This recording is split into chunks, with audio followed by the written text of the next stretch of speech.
nature has crowded so many protons and neutrons into the nucleus that it becomes unstable. Finally, it throws out a small fragment, and in this way, radioactive rays are born. These rays cannot be seen, heard, or felt. The Geiger counter is used to detect their presence. It gives off audible clicks when the rays pass through it. Say that a radioactive atom is like a set mousetrap.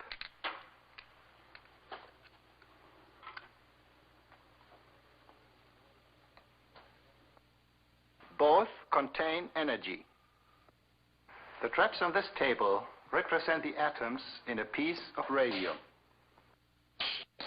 Every so often, one breaks down all by itself, releasing a bit of energy.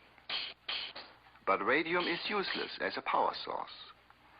There aren't enough atoms releasing their energy at the same time.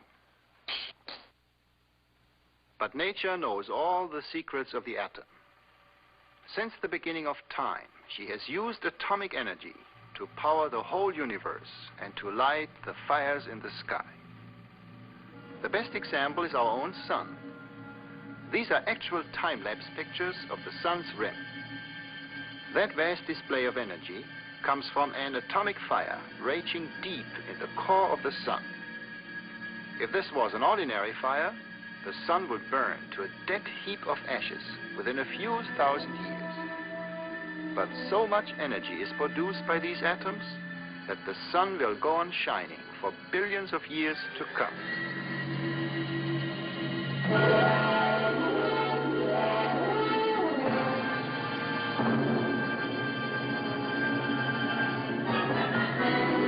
The year was 1938. The place, Berlin, Germany. The leading character, that strange metal called uranium. Again, it turned out to be the star of a sensational scientific discovery.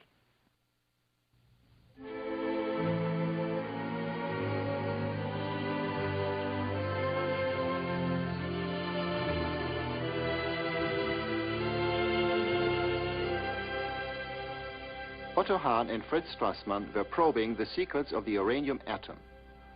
Like Rutherford, they used atomic bullets. They used neutrons, the neutral particles that were discovered hidden in the nucleus of the atom. The neutron is an ideal bullet. Since it is neutral, it isn't deflected by the electrical charge of the atoms and flies through them in a straight course. Finally, it struck a nucleus. The uranium nucleus split in two. Atomic fission had been accomplished. But this wasn't all that happened. Two neutrons were released from the split nucleus. One bullet was used to split the atom, and two new ones were created in the process. Now we have two neutrons to split two atoms. This implied a fabulous prospect, a nuclear chain reaction in uranium. Let's go back to our mousetrap atoms.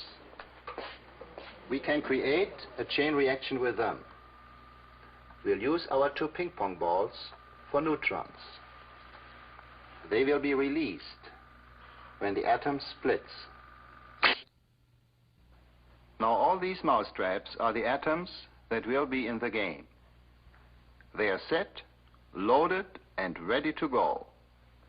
To start the chain reaction, all we need is one neutron. It has to trigger just one trap. The ping pong balls that are released will set off two other traps. And then we'll have four balls flying to trigger more traps.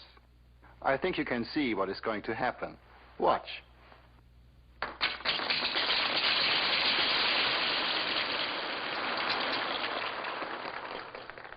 An atomic chain reaction works in exactly the same way.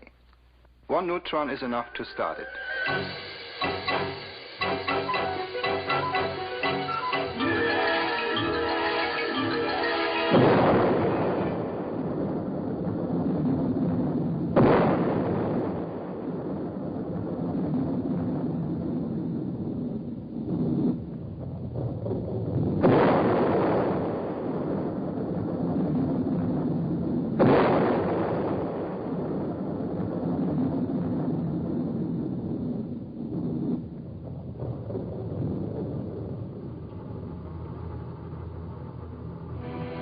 world was deeply shocked by the first atomic explosion. We all wondered if atomic energy had better remained a secret forever. An atomic blast is more than a threat. It is also a regretful waste of heat and radiation. To make this energy useful, the explosion must be slowed down. Let me show you what I mean. Our mousetrap explosion can be slowed down with the aid of a slow-motion camera.